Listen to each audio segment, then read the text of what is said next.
Selamat pagi, salam sejahtera bagi kita semua, teman-teman media, wartawan. Pada hari ini Kementerian Kehutanan bersama Kementerian ATR aja Bu ya? ATR BPN dan pemerintah daerah, dalam hal ini ada Pak RT, bersama-sama kami dalam rangka penertiban tata ruang dan penertiban kawasan hutan. Di mana sebagaimana saudara-saudara ketahui bahwa 2 minggu terakhir, termasuk yang 2 hari lalu ada banjir besar di Bekasi, maka kita pemerintah dalam ini memandang perlu untuk melakukan review dan melakukan penertiban penggunaan lahan yang ada di hulu Sungai Ciliwung, Das Bekasi, dan Das satu lagi Cisadane. Hari ini kami melakukannya di Villa Forest Hill. Ini adalah hulu Das dari Ciliwung, dan sini terdapat 7 villa. Ini masuk kawasan hutan produksi. Dan selanjutnya kami telah mengidentifikasi terdapat 15 titik yang lain yang akan juga kami lakukan penertiban. Dalam hal ini untuk hari ini kita pasang pelang, nanti akan kita ambil keterangan, dan pemasangan pelang ini juga disaksikan Pak RT, pemilik, dan seluruh jajaran kami yang ada dari Jakarta. Itu kawan-kawan yang kami sampaikan. Silakan Pak Yazid. Pelanggarannya apa aja nih Pak terkait pemasangan pelang ini Pak? Kalau berdasarkan, ada 2 undang-undang yang kita pakai. Satu itu Undang-Undang Kehutanan nomor 41 tahun 1999 di pasal 50 ayat 3. Itu menyebutkan dilarang mengerjakan menduduki di dalam kawasan hutan.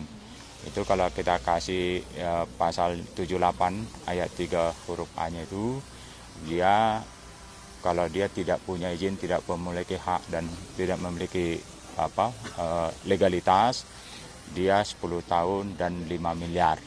Itu pengenaan kita. Mungkin kalau yang tata ruangnya nanti ada dari Bu ATR, pelanggaran tata ruangnya yang akan menjelaskan. Demikian. Ada lagi? Pak, untuk villa itu sudah berdiri sejak kapan sih Pak sebenarnya? Kalau berdasarkan keterangan dari Pak Henry, berdirinya tahun 2015. Memanfaatkan berapa lahan kawasan hutan produksi Pak yang dipakai untuk villa ini? Kalau berdasarkan pengakuan Pak Herti, berdasarkan ilegalitasnya sekitar 4.500. Berdasarkan digitasi kita, luas lahan ini sekitar 1 hektar.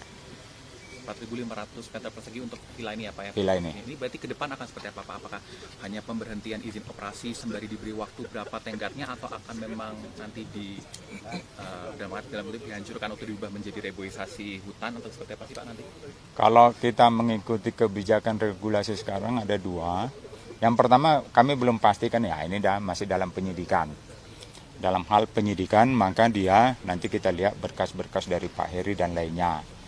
Tapi apabila nanti terbukti tidak memiliki legalitas dan tidak memiliki kena sanksi pidana, tentunya ini kalau berdasarkan Perpres 5 tahun 2005, itu semua penggunaan kawasan hutan yang tidak memiliki perizinan yang sah akan dikembalikan dan dikuasai negara. Jadi akan kemungkinan pemulihan aset.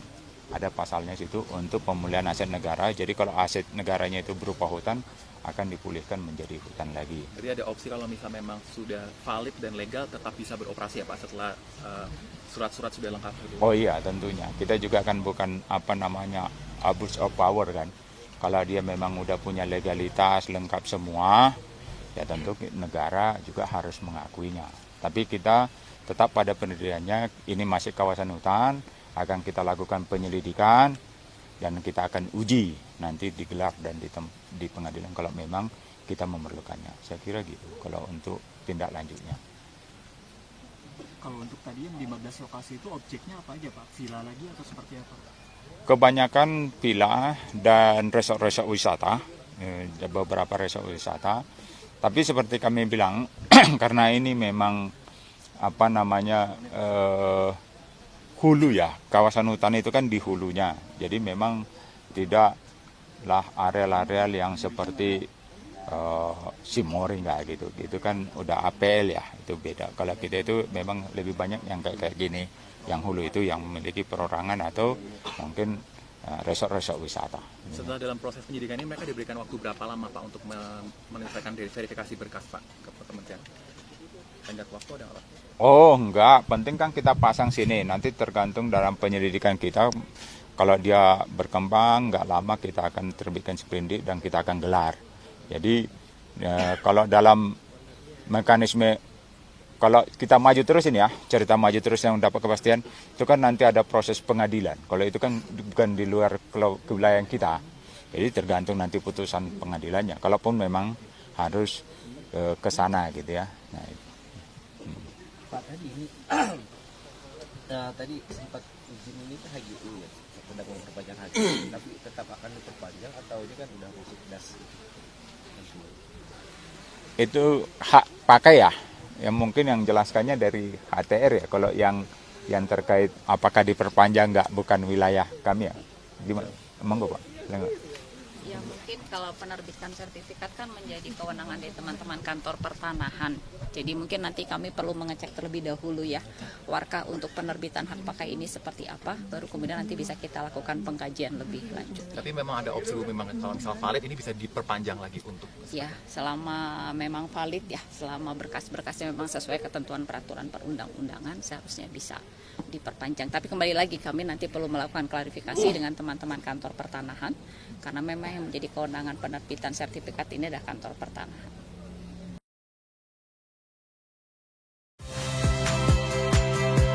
Saya Priska Clarissa. Saksikan program-program Kompas TV melalui siaran digital, pay TV, dan media streaming lainnya. Kompas TV, independen, terpercaya.